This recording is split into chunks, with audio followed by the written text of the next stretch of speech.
Let me welcome Kristi Horner, who is the founder and executive director of Courage to Caregivers. The founding of Courage to Caregivers is really the ultimate definition of her passion of caring for others.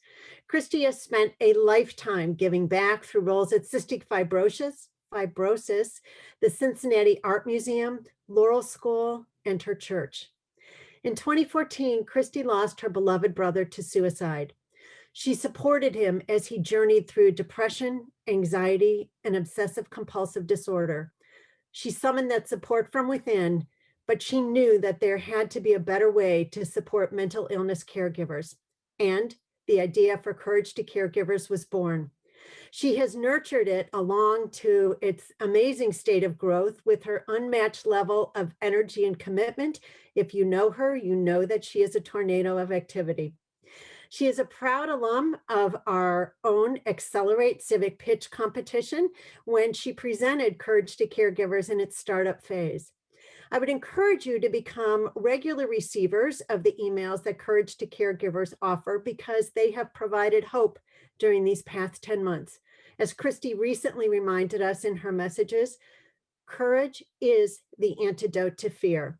She continued, amidst all the complicated emotions we have these hard days, don't forget, it all starts with you. So don't forget to take care of you too. She's accompanied today by Jenny Woodworth. Jenny serves as program coordinator as well as support group leader for Courage to Caregivers. Jenny spent most of her youth in West Virginia, graduated from West Virginia University with a bachelor's degree in social work. She's been committed to helping families and individuals ever since. She saw the light and came to Cleveland about a decade ago, and she now calls our city home. She completed her master's degree in social work at Cleveland State University, and her experience in caring for people, both personally and professionally, has touched dozens of lives. She brings compassion, a sense of humor, and hope in all her interactions. This will be a working session, and Kristi and Jenny, thank you for coming back. Thank you for having us. Take two. We're already off to such a better start. So this is great. The Zoom gods are indeed shining down on us, especially in Lakewood where Jenny is. The sun is shining. And good news, a week later, we're that much closer to the halfway point for winter, folks. We are going to make it through winter and we're going to do it together. So yes, today's going to be a lot of fun. And we are going to talk about creating your winter self-care plan. Who loves a good plan? We do. So the first thing I want to do is just acknowledge that these are weird days, right?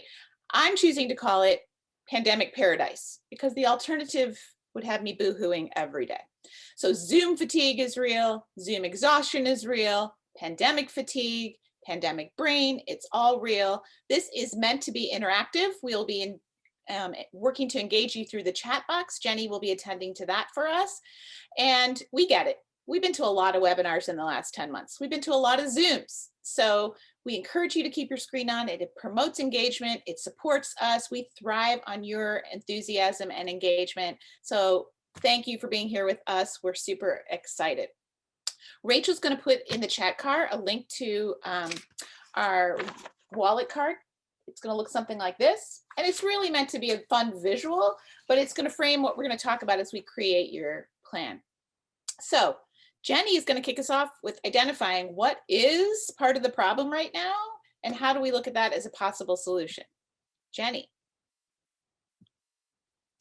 So here I am covered in sun. There are no other Zoom worthy locations in my house. So hopefully, I hate to wish the sun away, but I'm gonna try to, sorry guys. Or you can just look at my tiger stripes and I can just be here present with you. So bear with me as this will change. We live in Cleveland, right? So we're gonna look at a problem that we support caregivers, and we see often that compassion fatigue can lead to burnout. As professional caregivers and leaders in the community, my guess is that many of you have experienced at least one of these at some moment in your career. Emotional and physical exhaustion, health problems, lack of sleep, trauma, primary or secondary, irritability or stress.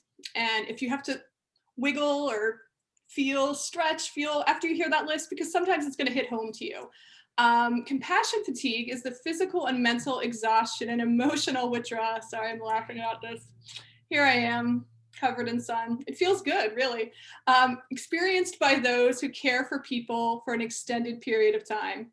It is a normal response to managing an extreme experience, like caregiving for those with complex trauma or living through a pandemic, or both at the same time.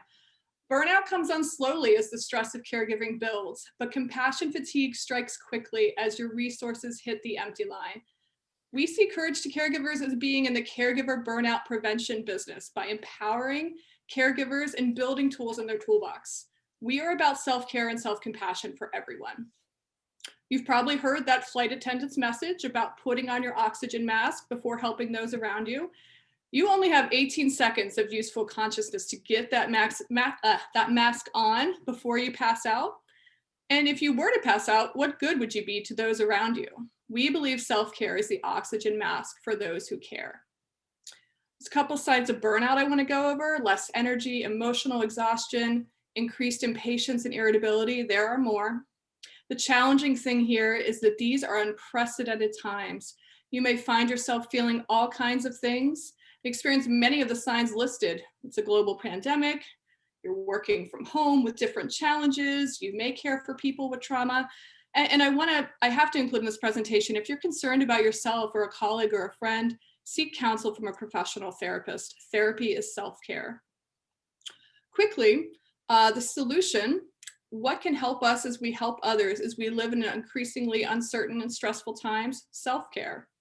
There's science behind self-care. It didn't start on Instagram, and it definitely doesn't have to cost you money either. It can be cited back to the ancient Greeks. It started with self-love, and they called it love of self. They had it figured out. The more you love yourself, the more you can love others, and it starts with you. Self-care can restore your energy resources, and it can increase your patience. It helps you get back in the game. Self-care really is the oxygen mask for any caregiver or really any person, especially right now. Thanks, Jenny. And it's amazing to think 18 seconds. That's not very long, folks. We want to be there for our loved ones and for ourselves. So Courage to Caregivers aspires to be trauma informed in all that we do. And so what is that, and how does that feel with regards to self-care? Well, simply, trauma is anything that overwhelms your brain's ability to cope.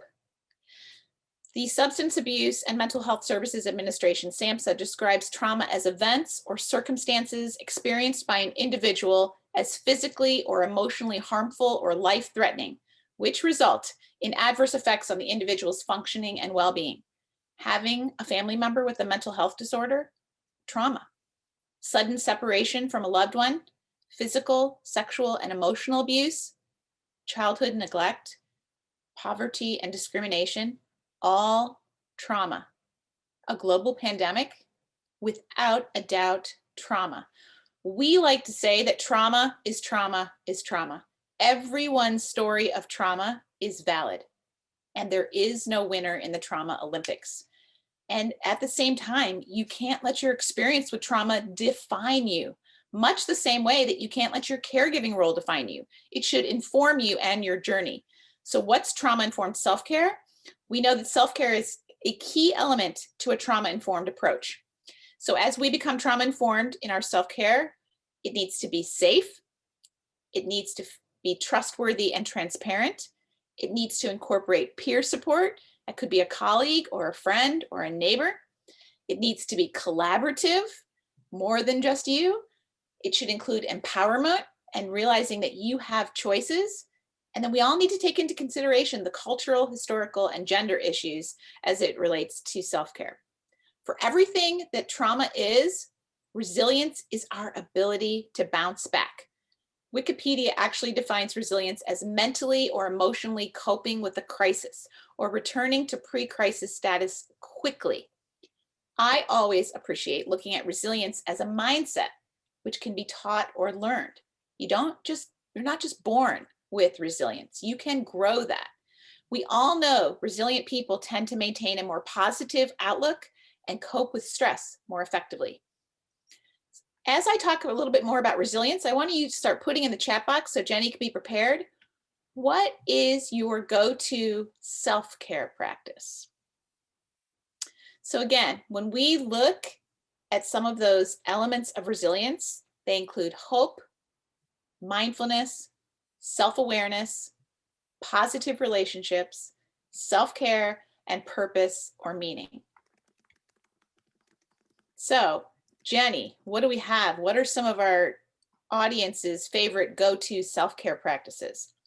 Sure, we've got some good ones. Art therapy, morning meditation, daily gratitude journal, working out, good nutrition, walk or bike ride in the metro parks, yoga, run a 5K, spending time in nature, daily outside time. You guys have got a lot. I might not be able to get to all of them. Call a friend, meditation app, a walk to the lake, helping another, prayer, exercise, baking, volleyball, pre-pandemic. We'll talk about pre and post-pandemic self-care too. Working out, watching shows, walk the dog, hot cup of tea. Yeah, great ones. Some great ones. And I think we have some matches to both you and I too, when we look at that a little bit later. Thank you everybody for sharing. So when we look at those go-to self-care practices, now we want to talk a little bit about your resilience superpowers. And those are a little different from strengths, because I want you to think back to what we just shared about resilience and think about what are your resilience superpowers. We talk about connection being important to that trauma-informed approach, and connection is the number one thing that people are missing because of the pandemic. So how can we grow in connection as you start to map out your plan here? Jenny, you want to talk a little bit about self-compassion and why that's your resilient superpower? Sure. I think I knew a little bit about self-compassion before the pandemic, but really it has been my go-to, my mantra, my thing in my back pocket this whole time, because to me, the basic tenet of self-compassion is treating myself the same way I would treat a beloved child. And I've needed that during this period, as I haven't made a sourdough and I haven't done all those things I said I would do. I just said, hey, you are doing really great, girl. You are doing the best you can in the moment you have. So yes, self-compassion is my resilient superpower. And not only do you do that for yourself, you set a great example for your family, as well as our staff and our participants. So it starts with you, but the effect of that resilient superpower is felt way beyond yourself. For me, and while I tell you about my resilient superpower, put in the chat box what yours is, and Jenny will share a few. For me, mine is hope. The belief that tomorrow is a new day. The sun will shine tomorrow somewhere. Things will get better. There is a light at the end of this really, really long tunnel that we're in right now. As a matter of fact, I recently saw a quote, and we may have had that concept all wrong. What if instead of the light being at the end of this really long tunnel, what if we saw ourselves as the light, and we're actually lighting our journey, lighting our way through this tunnel as we go? That is a definition of hope for me. Now, Jenny, what's some of our audience? What are their fantastic resilient superpowers? Sure. Love of my family, being there for my friends, humor when appropriate. That's also one of mine. Focusing on the positive and lesson to be learned. Positivity, reminding myself I've done hard things before. Yes. Passion in the work I do in the community. Great. Anybody else? I think that's great. They're definitely catching on to resilient superpowers and how those are different than our personal strengths. That's great. So Jenny, you're up next. Get us started on this plan. Oh, I want to share just one more. Hope and humor, thinking of the big picture, not the present problem. Positivity, connection. Great. Good one. Thank you. So as we continue into winter, although it's halfway over, and when I look at the sun coming down, it gives me that hope. It gives me, there is a light.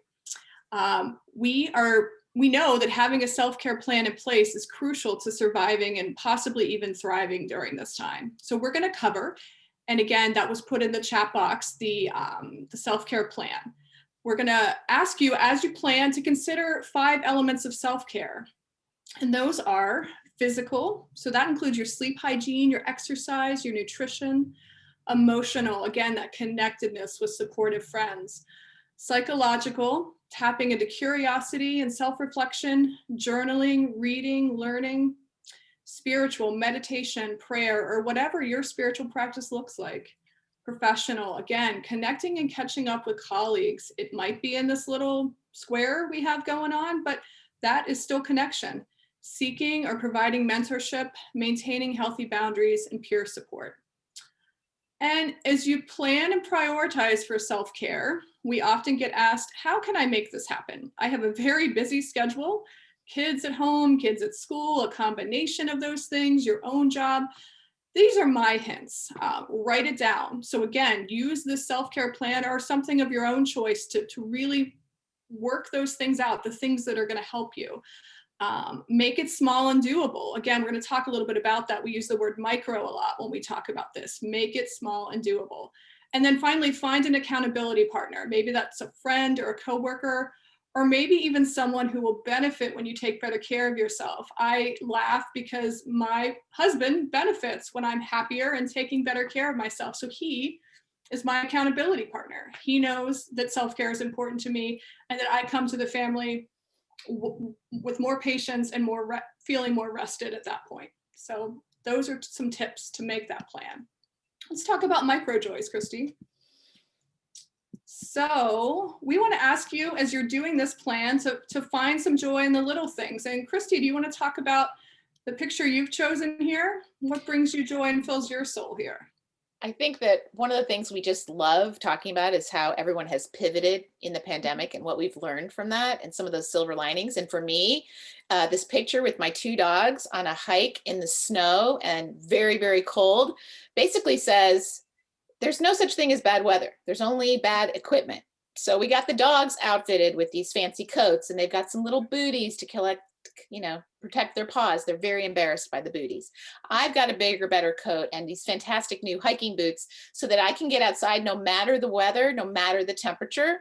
And those little things about just stepping outside into that fresh air and all of the wonderful parks that exist here in Cleveland, we're so blessed, are what fills my soul these cold days.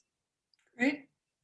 And I'll share one of mine. It's may look simple to you, a hot beverage, but I'm coming over the hump of parenting very small children. I'm still parenting them, but they're getting bigger.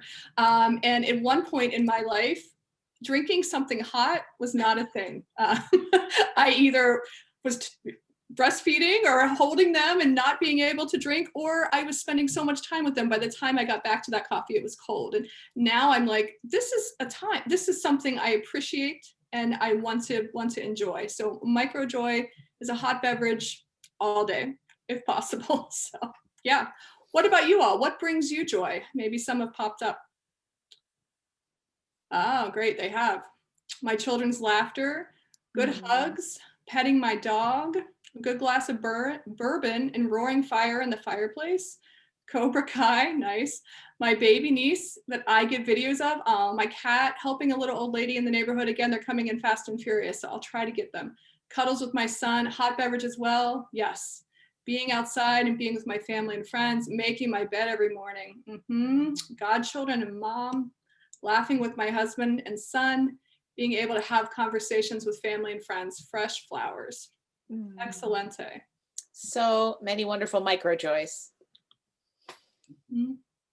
So now we're going to look at strengths and why those are important. And I really hope that you were filling out your little box. It's a big box. We made it a big box on purpose, right? Those micro joys.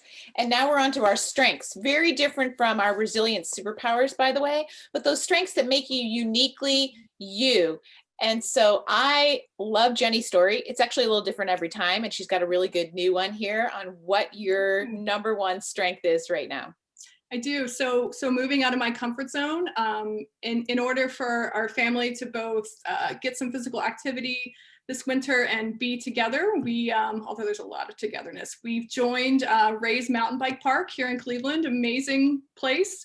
But if you had told me a few years ago that my 40-something self would be riding in a mountain bike park, I would have told you no way. So instead, I've tried to embrace that. There's not always magic happening out there. There's definitely some chaos and some bumbling, but it's definitely something that I can concentrate on. I don't think about anything else when I'm doing it because I'm concentrating on not falling off my bike. So definitely something I've been able to do, stepping out of my comfort zone. I love that. And I just read a list today of 31 free things we can do that are micro self-care. We're actually posting it this weekend on social media. Did you know that doing one hard thing every day is actually self-care too? So think about adding that to your self-care box. For me, I am not an entrepreneur by birth. So doing something like creating a nonprofit and being a social entrepreneur, I see myself as a problem solver. So I love looking at a problem like a puzzle that I get to solve and work on a solution. And I don't always get it right the first time, but I love working on those problems. And then I added kindness here because I was reminded I did a character strengths test, and there's a really good free one online from VIA, Character Strengths. And they reminded me of my strength just the other day, that kindness is one of my top strengths. So how can I take into account my strengths? How can you take into account your personal strengths? And I hope you've filled that box now of what makes you uniquely you. We hope that you share those in the chat box so that Jenny can share in a second. And why is this important to a self-care plan? Because we want you to leverage your strengths.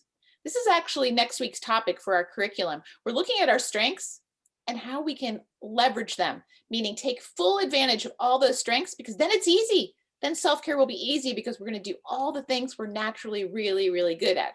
And it's a fantastic list to pull out and remind yourself all the great things you're good at. So Jenny, what are some of the things our new friends are all really good at that make them uniquely them? Keeping cool under stress. Ooh, good one. That's the first and only right now. So if anyone else Okay. has some to share, listening, thank you. Maintaining a positive attitude. Organized. That's great. So again, fill up that box, all your strengths that are unique to you, and use those strengths, leverage those strengths. This is where we go from making it through to thriving this winter. A couple more came in. Okay. Thoughtful, good planner, knowledge, drive to succeed, self-regulating, being aware of my thoughts and feelings. Yeah. Ooh, really good ones. Encouraging others to do well, listening to my heart, being compassionate and organized. Excellent. Thank you all so much for sharing these. Really good ones. So let's talk a little bit about micro self-care. Again, maybe before pandemic, you like to go out and have a fancy dinner, and maybe you're not going to restaurants as often anymore. That's something, an easy example that you could pivot. You know, you could make that fancy dinner at home. There have been some excellent Cleveland restaurants that have been sending home, you know, great takeout, and you can also cook some of your own food. That's an example of pivoting. What did you do before the pandemic? How do you modify and pivot? If you enjoyed working out in the gym, you've probably had to, at some point during the pandemic, figure out a way to change that up. So consider that. Consider the kind of the before and after, and we will get back to all those things you did before. I truly, truly hope sooner rather than later. But for now, that may look like pivoting and modifying. I just want to go over just a few other options for you as you work on your self-care plan. Taking 5 minutes to connect with 5 people by text, call, email, social media. Do some breath work. And we have a YouTube channel with some wonderful, some of our wonderful breathing meditation teachers. They can help you with breath work. Maybe you have your own routine, but I stress this one because you can work on your breathing anywhere. No one knows, you know, so it's something you can put in your pocket, and obviously you take it with you everywhere you go. Journaling, writing about stressful experiences is proven in many cases to reduce stress. Gratitude, words of affirmation. You can include these on your self plan. Some of my favorites are, I am enough, I value my time and energy, and I make time for things that are fun. You can write your own too. You can make them present tense, positive, and brief. So if you have something that you coming up that you need words of affirmation around, write your own. And I think some other important self-care right now is planning for spring, planning for anything. So seed catalogs are a great example to me. If you're an avid gardener, this is like your draft day when those catalogs stop showing up in your mailbox. So planning and having something to look forward to and thinking about the future can help you feel better about the present. So those are some ideas for micro self-care as you move forward. Love those. So we're almost through the first page here, and make sure you write down some of those affirmations Jenny shared or come up with some of your own. I am surrounded by positive, inspirational quotes and affirmations in my office. It can take any dark day or any dark mood or conversation and brighten that day for me. It's one of my favorite ways to think of micro self-care. So circle of support, it's that last box on the first page. And it's a reason why it's on the front page, because having a personal and professional support network is essential to coming through this together. And so think about who's on your team, but I want you to also start by thinking, what do you need? We talk to caregivers every day. We are just honored and privileged to be invited into their stories, into their lives, into their journeys of providing care to someone that they love. And we hear all kinds of stories. And if there's anything we know about caregivers, they're not very good about communicating what they need. And so identifying those things that you need from others is a really important first step to communicating with your support team. Otherwise, it's really hard to take this journey alone. So think about including others. And it might just start with the one example Jenny gave you of finding 5 people to connect with today. It could be a text or a call or an email. It can be quick and easy. It could be a social media engagement. Checking in on those people that you care about drives that additional engagement and connection with you. And then being willing to not only identify what you need, but being willing to ask for help. Our caregivers, again, if there's anything we know, they're not very good at identifying what they need, and they're not very good at asking for help. Sometimes it's from the fear and shame of this fact that they don't feel like they're managing or coping that well today. But if there's anything you heard from Marianne, it's that courage is definitely the antidote to fear. So how do you overcome that? You step out and you ask for help. So identifying who's on your circle of support and how you want to use them, what do you need, and being willing to communicate that with them. People aren't mind readers, so we all need to get better at that. Jenny's going to talk about stress. We love that. So you're probably wondering, why are we talking about stress when it comes to self-care? Understanding your stress can help you plan for what you need for self-care. And we'll try to identify or demonstrate that a little bit here. Understanding your stress. I feel like everyone in my home is here all the time and they're eating a lot and they're not always doing dishes. So this is both stressful to Kristi and I, having a sink load of dishes and figuring out where you hold stress. So if this is some anxiousness, some people feel stress as anxiety, so they may feel that in their chest. And I think this last little guy is, again, wearing the right clothes for the weather. He is doing a kid version of reframing, and more on that in the moment. He's going to go out there no matter what. So reframing is something you can do to reduce stress. Reframing stress empowers you. So how can you create thoughts and beliefs and perceptions that cause less stress? Again, for this kid, he's like, I got my snowsuit on. He doesn't have to worry about driving. He's going to go out there and look at the snow as a new opportunity for play. So when you're thinking about your stress, a way to reframe that is saying, instead of saying, I always feel stressed, say, I am stressed in this very stressful moment. It would be natural for anyone to feel stress. Again, that little self-compassion piece there. And if you are feeling stressed right now, it's not just you. A recent Kaiser Family Foundation poll found that 53% of adults in the US reported that mental health has been negatively impacted because of the stress of the pandemic. That's up from 32% in March. So starting by identifying what causes you stress, measuring it over time, that can all be helpful as you plan for self-care. Make sure, and helping also, so identifying those healthy coping techniques. So if you're stressed by, again, seeing these dishes in the sink, part of your self-care can, again, be asking for help from family, saying, this is something that stresses me out. When I see these dishes, I feel stressed. How can we work on this together? It's asking for what you need to help your stressful situations. So Kristi, go ahead and tell us a little bit about the 7 C's. Yeah, and I just want to point out that in addition to boxes for understanding your stress on the back here, we do have our stress management tips and suggestions for reducing stress, perhaps. If there's anything we know about stress, we cannot take your stress away. A little bit of stress is actually a good thing. It's how we've been around for thousands of years. Mhm. But we can help you, support you, empower you to better cope and manage with your stress. After all, that's what we're all about. Thanks for all those tips, Jenny. And I always love hearing about reframing when you share your examples. So we just love the 7 C's. And actually, I wish we could take credit for this, but the 7 C's are something we've adapted from the 3 C's for addiction recovery. And so we look at these as being essential to dealing, coping, and managing with stress.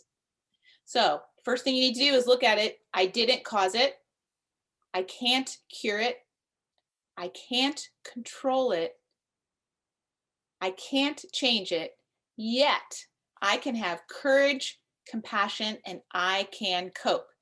If your box on the front is still vacant under inspiration and affirmations, please add I can cope as an affirmation there, because we know you can. You've made it through harder days already. As we look at reframing, it's also a way to reframe your stress. So we want you to look at everything that comes your way and remember this: what's in your control is your emotional response to everything around you. So you have been a fantastic audience. We have loved connecting with you and giving you some of our tips for making it through winter, potentially even thriving, and looking ahead to spring. We are so hopeful. We're on the curve up towards there. We'd love to connect with you. As Jenny said, we have 3 programs for caregivers: breathing meditation classes, support groups, and our one-to-one caregiver peer support. We're on LinkedIn, Facebook, Instagram, YouTube, and newly on Twitter.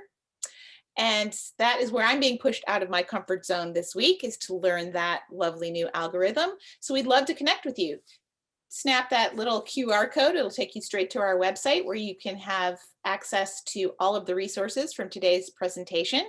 But we want to take your questions. What questions do you have about not only navigating through winter, but actually maybe even thriving as we round out both winter and we look at the end of the pandemic over the next year on the horizon for all of us? What are your questions for Jenny or I? Well, I just want to say thank you for this. It's fantastic. And I've gotten a lot of good information, and I don't know, I guess I would just say thanks, and there's lots of really good tips and things. And I feel like we're all sort of caregivers in a way. I guess a lot of people are like caregivers in their professional lives, but I feel like particularly maybe during the pandemic, we're all caregivers. And I had an experience at the beginning of the pandemic of taking care of my mother and mother-in-law. That was quite an experience. Yeah.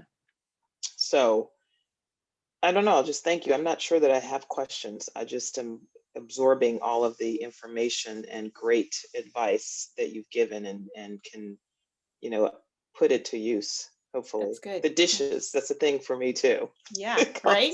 And I probably did cause that to some degree, but how can I communicate better with those I love to make sure it's a shared experience?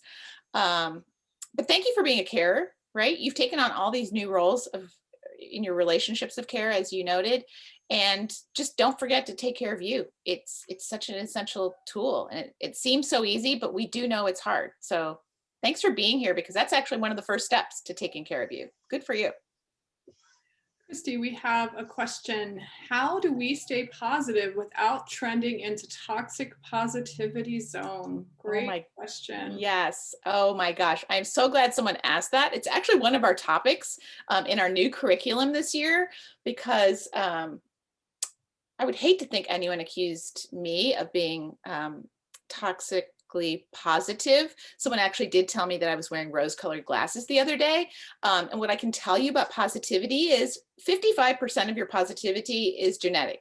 So when I used to say, I can't help it, I really mean it. 55% of who I am is genetic, and I was born this way, folks. It is not the rose-colored glasses. The fine line between positivity and toxic is very, very fine. And so for me, it's about living with living authentically, living with integrity, and identifying what's really important to me and making sure that that's front and center. Jenny, do you have anything to add to that? Sure. Yeah, I think I would say allowing people to be as they actually are is, I like, instead of those shirts that say good vibes only, I mean, all vibes welcome. Because as people, we change every single day. Our moods are changeable. I don't know anyone who's positive all the time. And if they are, they're probably faking it. So allowing people to be as they actually are is, to me, one of the most empathetic things you can do for someone. And isn't that kind of the back to the self-compassion again too, right? And it starts with you. We say that a lot. It starts with you. You have to have that love of self, that compassion for you before you can love others or have compassion for others. And we often say, have grace with yourself and grace with others, especially right now, because everything is so hard. We have some other great questions. I hope we can do them justice in just a little bit of time. If someone could benefit from self-care, but doesn't buy into the idea or has a hard time focusing on themselves, how do you begin to coach them to see the benefits of self-care? That's a great one. And I'm glad they use the term coach, because ultimately that's what we see ourselves as. We're coaching and empowering caregivers.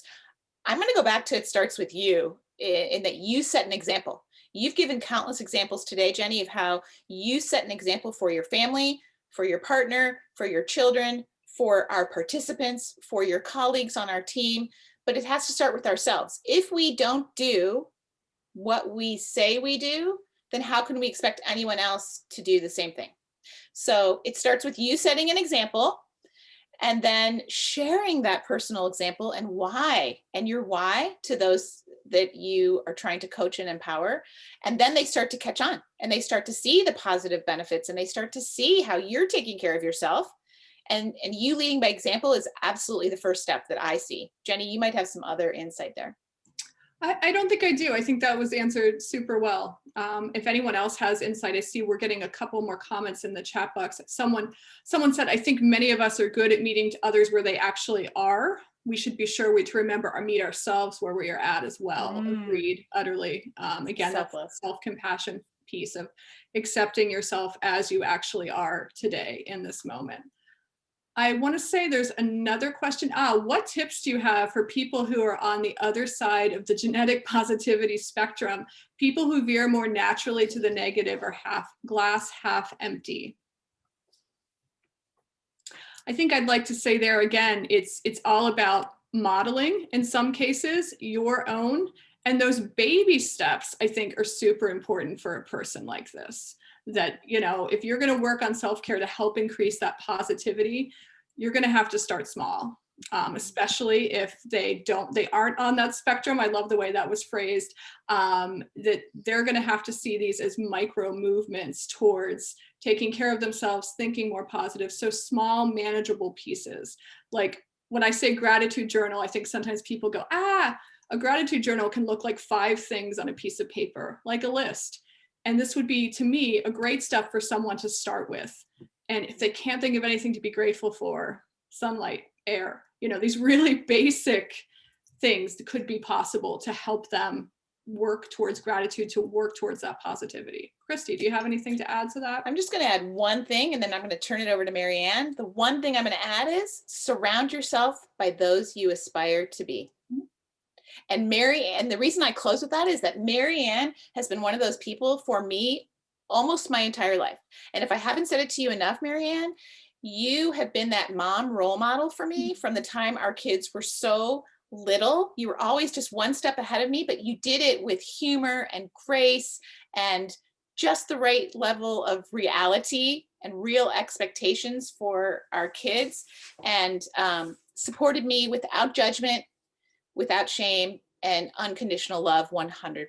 And so surround yourself by people like Marianne who can be that voice of positivity when you're not feeling it within, and maybe some of that little bit will rub off in you too.